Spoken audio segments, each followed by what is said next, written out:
Olá, pessoal! Aqui é a Kainara da Educatools e a partir de hoje vamos iniciar um mini curso bem prático sobre jogos e atividades para a sala de aula.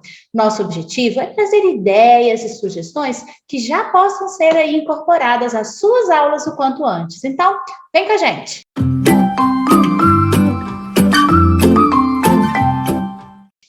Sejam bem-vindos à primeira aula do nosso mini curso Jogos e Gamificação para a sala de aula. Para facilitar, vou simplificar e chamar somente de atividade os jogos e a gamificação que iremos abordar aqui. Como já disse no início, esse será um curso bem prático, por isso não vou falar sobre a teoria por trás da importância e dos benefícios tanto afetivos, cognitivos, quanto de socialização dos jogos e da gamificação no processo de ensino e aprendizagem, tá? Então, nem vou falar aqui sobre as diferenças entre eles, o que difere entre um e outro, porque também já falei sobre isso aqui nessa aula, podem clicar aqui nesse link da nossa sala virtual.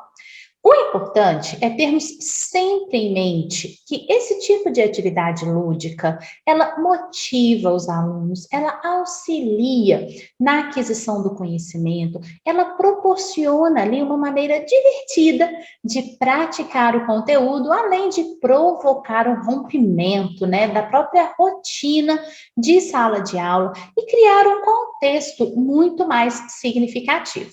Então, o que vamos abordar como introdução na nossa primeira aula são os passos, tá? O passo a passo ali que precisamos seguir ao trazer os jogos e a gamificação para dentro de sala de aula. O primeiro passo vou chamar de a escolha. É de fato escolher as atividades de maneira adequada. Precisamos ter certeza que está tudo de acordo com o nível de conhecimento dos meus alunos, que aquela atividade ela está apropriada para a faixa etária com a qual eu trabalho. É importante verificar também se a atividade não está fácil demais ou difícil demais, porque senão o desafio, que é em si considerado, né, uma característica, um elemento essencial dos jogos, ele pode desencorajar os alunos ao invés de motivá-los e atraí-los para dentro da sala de aula, tá? Então, dessa forma, um jogo ou a gamificação, ela deve ser mais que apenas divertimento. Tá bom?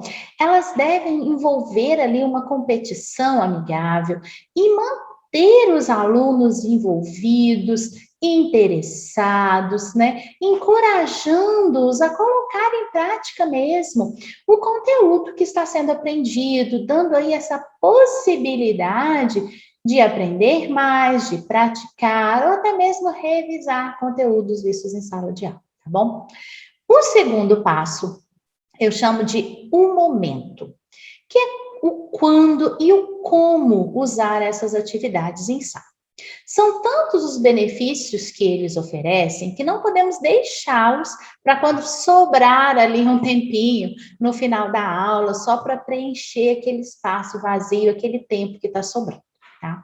Eles podem e devem ser utilizados em qualquer momento da aula, desde o conteúdo, né? Desde que o conteúdo ele tenha sido explicado, entendido, para que a realização da atividade ela possa promover uma maior compreensão da matéria em si mesmo. Tá? Mas atenção, gente, por favor. Eu sugiro que aquelas atividades ali que são um pouquinho mais barulhentas, tá? Que elas sejam realizadas no final da aula ou antes do recreio, né? Antes da saída para o intervalo, né? Para que quando ela terminar, o professor não tenha dificuldade de trazer os alunos para a aula de novo, tá? Então, porque aí terminou aquela atividade, pronto, eles vão sair da sala e terminam de gastar essa energia para onde eles forem. O terceiro passo é a explicação, que é o momento de apresentar a atividade para os alunos antes que ela se inicie de fato, tá? Então, é como se fosse uma pré-atividade.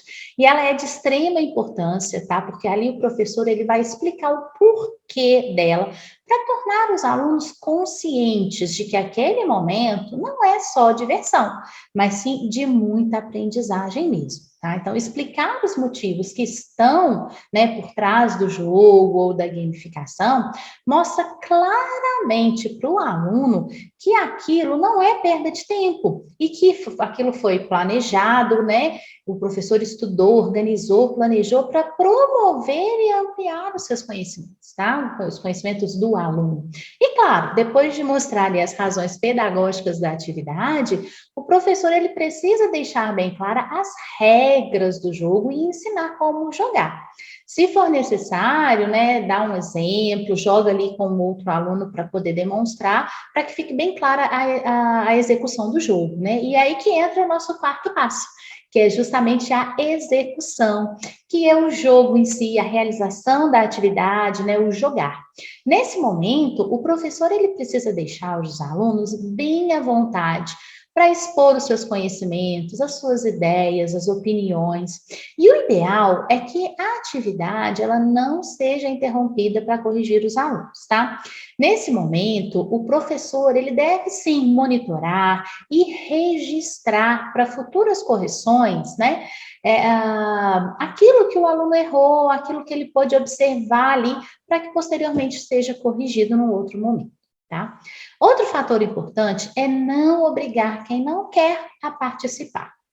Nós temos todos os tipos de aluno em sala de aula, então, ou temos ali um aluno que naquele dia não está num dia muito legal, então, claro que o professor, ele deve estimular a participação de todos os alunos, mas quando alguém se mostrar muito relutante, o ideal é pedir que esse aluno participe de outra maneira, como, por exemplo, de monitor ou de ajudante, o ideal é que ele participe de alguma forma, mas se mesmo assim não for possível, paciência, vamos dar aquele tempo que o aluno precisa.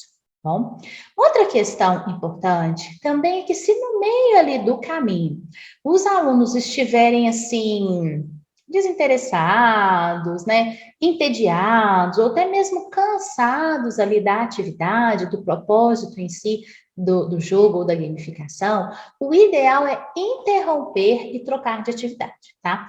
Não adianta de jeito nenhum insistir em algo que não está sendo produtivo, tá? Então, fala com os alunos que já tá bom, que já treinaram ali o suficiente, o bastante, e que não tem problema se não chegaram ao fim, tá? Então, é bom dar essa explicação para eles também, que já está na hora, que já pode terminar por ali.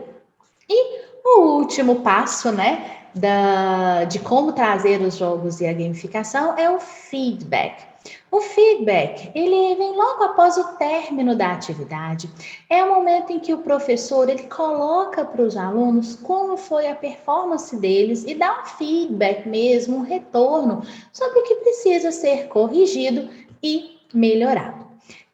Talvez, né, até pensar ali alguns exercícios, se o professor perceber que a turma precisa ainda desenvolver mais, né, dentro daquele tema, dentro daquele conteúdo. Então, o feedback ele vai servir para isso, para dar esse retorno para os alunos e, caso necessário, né, ampliar ali o contexto de aprendizagem, tá? Então, tendo esses 5 passos em mente, né, a escolha, o momento, a explicação, a execução e o feedback.